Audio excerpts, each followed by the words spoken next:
If you're into 90s or Y2K culture, you've definitely heard these ambient drones in video games, movies, and jungle records. I'm going to show you how to make them using classic romplers, but first, let's hear a few examples.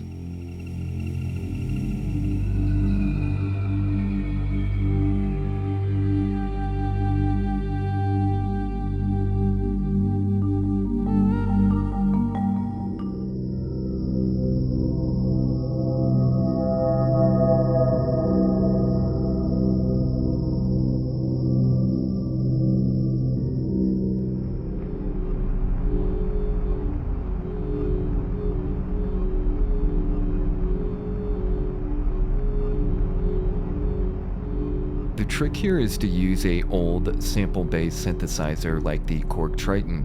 You're going to want to use more of an ambient pad or string sound from one of these synthesizers.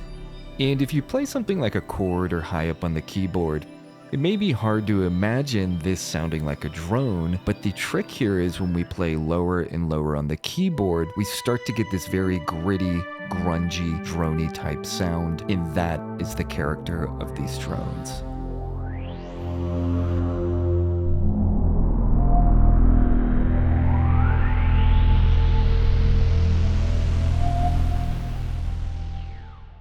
Another reason why I think these romplers are primed for this versus a traditional analog synth is just how rich the sounds can get when you're stacking up to 8 layers of sounds and you have all this different movement.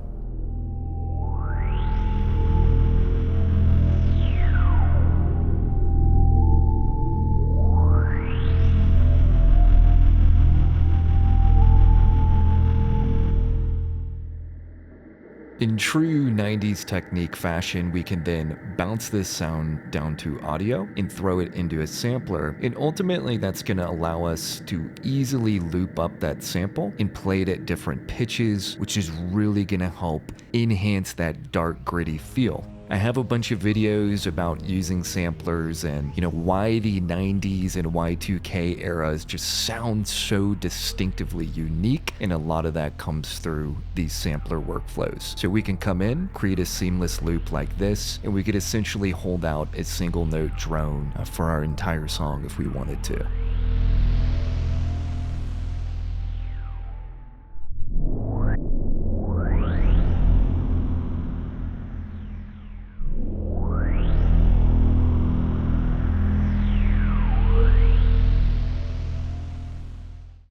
And depending on the type of drone you're going for, you can add a lot of movement to that by processing it through things like phasers and filters with LFOs that modulate the cutoff. This is really where your personal taste comes in to further process that sound.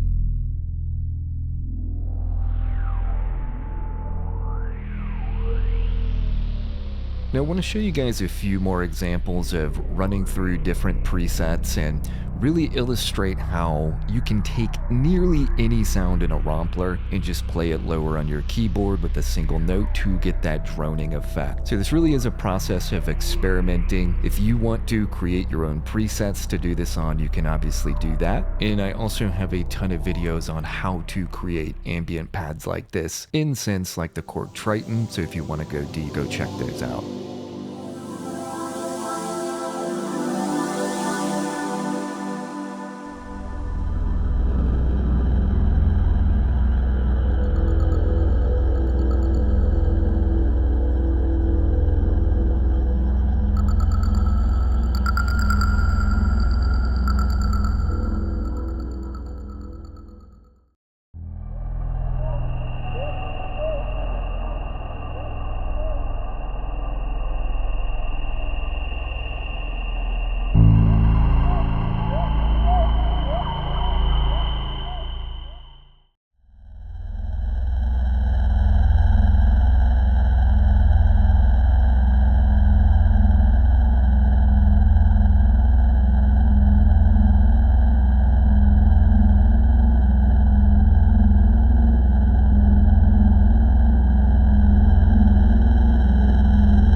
I also wanted to give an example here of a drone in the context of an actual musical production. So this is an intro for a atmospheric drum and bass song that I'm building here, and we have that core drone along with a bunch of other atmospheric elements we're stacking on top to, help build this kind of sinister, ominous vibe.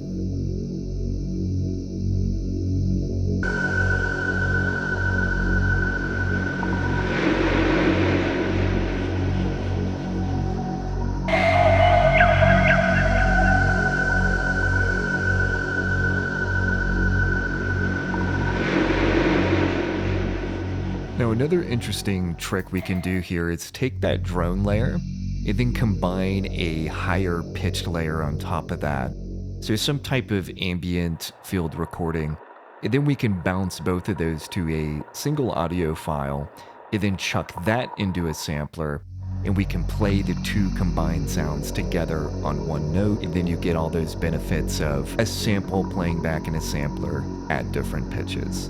And a pro tip as well, whenever you bounce down to audio, be sure to let the tail ring out. So when you have some release in your sampler, you can smoothly transition between notes.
And that's kind of it, folks. So to recap, to create these ambient drones, you want to find an old Rompler like the Korg Triton JV1080 XV5080. Find the more ambient patches and simply play a single note very low on your keyboard, around that C0 to C1 range.